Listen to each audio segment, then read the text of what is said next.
Hey guys, what's up? My name is Bridgette and welcome back to my channel. Hope you're all having an awesome day wherever you are. And today's video is going to be something a little bit different. So today we're not talking about makeup or beauty related stuff. Today we're doing a random video on things that I believed as a kid that turned out not to be the case. So without any further ado, let's jump into the video.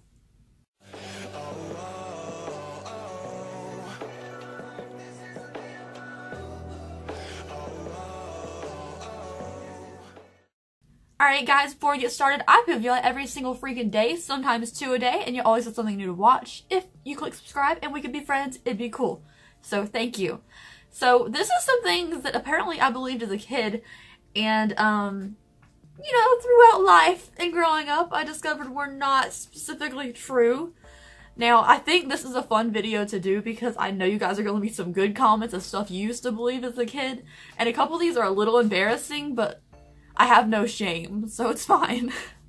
First thing I believed as a kid is that hummingbirds would drink out of your ears if they were exposed. So if I had my hair pulled back or had it in a ponytail, hummingbirds would come in and like suck in my ear. And my parents told me that all the time. We had hummingbird feeders on the porch and they would tell me to watch out because they will drink out of your ears as like the little faucet for the little hummingbird feeder. They would tell me that they would come and suck out of your ears, and it freaked me out pretty bad. Even though I was like 19 when they were still telling me that, I still kind of believed it a little bit. So yeah, I thought hummingbirds drank out of your ears if you let them, I guess. Okay, the next thing I believed was something that I believed until I was like 16, and it was like, I think my parents knew that I wanted tattoos. I always watched the tattoo shows, and they were always like, "You're never doing that. I'll cut it off of you if you ever do." And I really think, like, they meant that they were gonna cut the tattoo off my skin. But, thank goodness we don't talk now.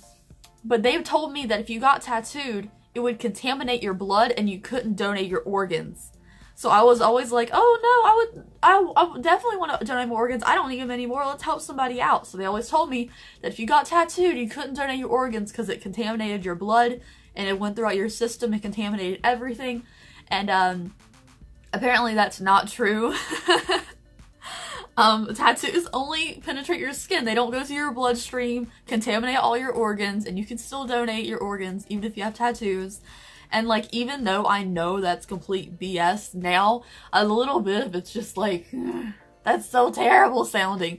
So, I don't know, man. I believed this for the longest time, and I even told my friends at school, like on the school bus, like, we were talking about tattoos, and I was like, oh yeah, I really want one. My parents would cut it off of me if I ever got one, and I can't donate my organs if I get one, so I guess I'm not getting one. And they were like, whoa, I didn't know that, blah, blah, blah. Sorry for the misinformation, y'all.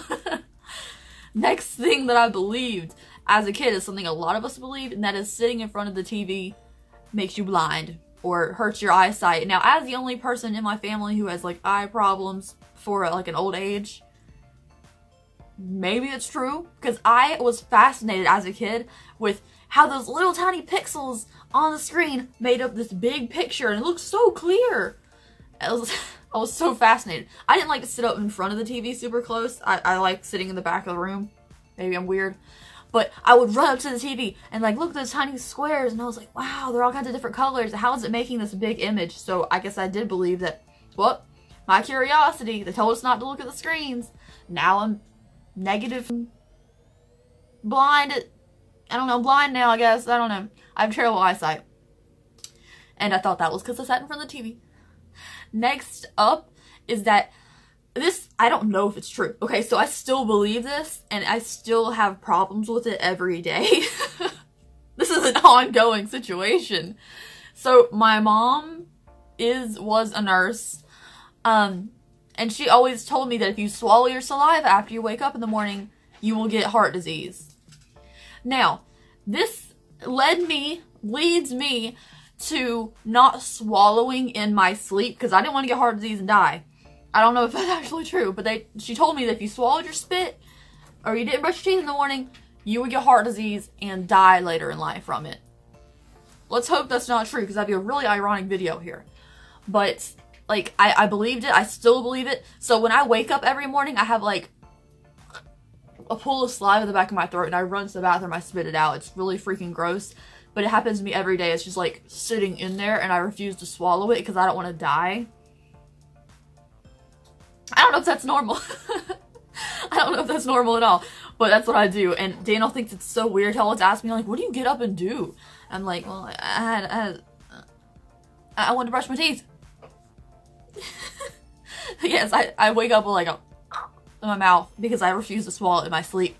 And it also makes me wake up with a dry throat a lot of the times. I guess you're supposed to moisturize your throat throughout the night. I don't know how that works. I don't know if you actually die from it, but that's something I believed and no one else has ever heard of apparently.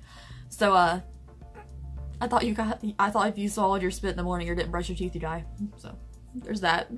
Next up is one that is super embarrassing, and I told Daniel last night when I was like trying to think of things that I thought of as a kid for this video, and he made fun of me and I could not contain myself because it is super embarrassing, but I believed it for years, y'all. For years. Okay, so there was this guy on the radio one day for like, I think it was Beach 104 or something, and he had covered himself in bread and laid on a beach chair in front of a new store that opened, and there were seagulls coming to peck at him, because you know seagulls at the beach love bread, whatever. And he said, oh, there's one attacking my crunch. Apparently he meant crotch, but since I kind of got that he meant his crotch, but he said it and it sounded like the word crunch for years, and I mean years, your crotch was your crunch, in my opinion. I, honest to God, thought that your crotch was called your crunch.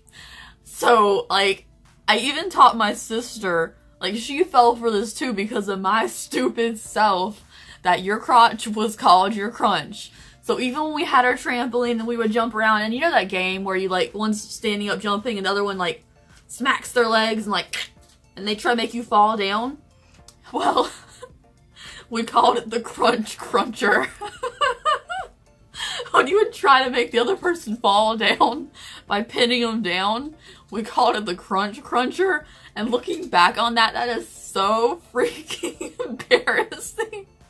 I don't know why my parents never corrected me. Maybe they didn't want me talking about crotches in the first place.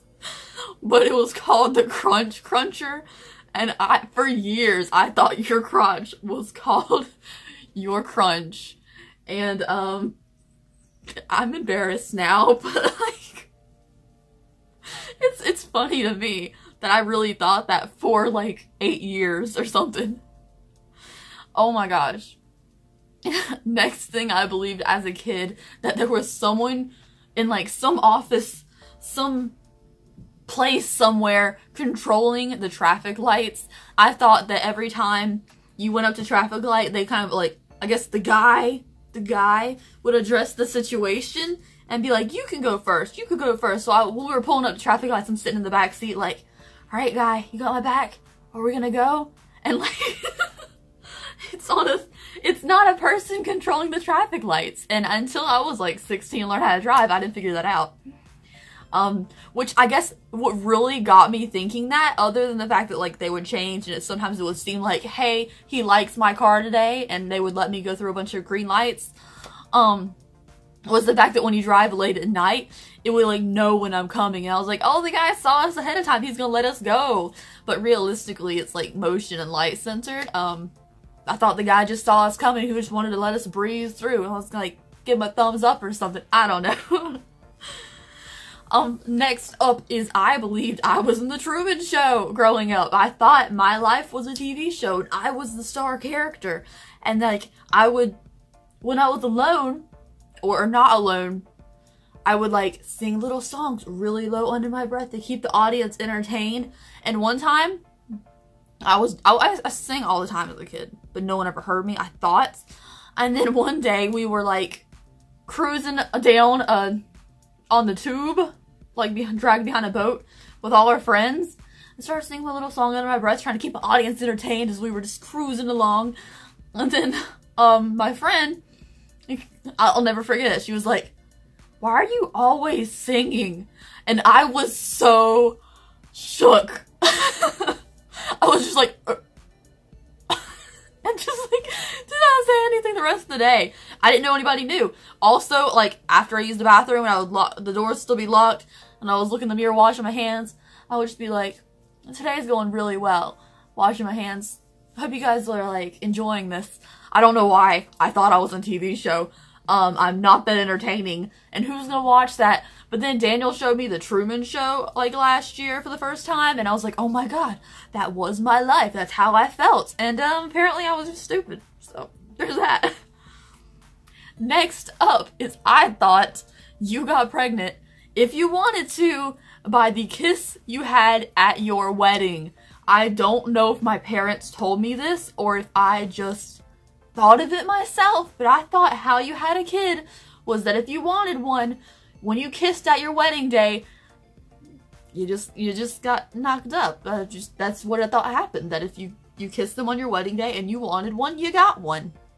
I don't know how I thought you got 2 and 3 kids, but I thought that when you kissed on your wedding day, that determined did you want a kid or not. Also, I thought all kids came from a C-section.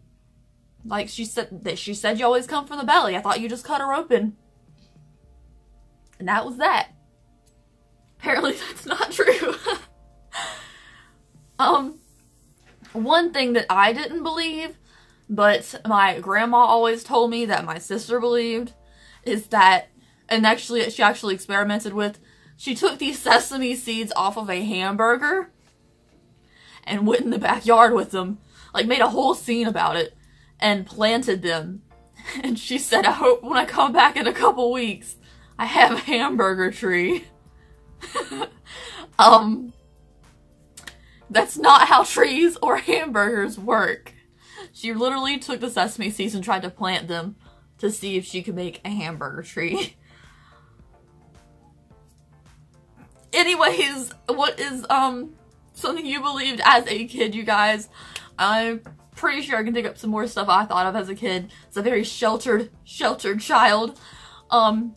If you want a part 2, give me likes so I know. I put video every single freaking day, sometimes 2 a day, so if you want some new stuff to watch, click subscribe. I'd appreciate it. And let me know something down below that you believed as a kid. Alright, bye guys.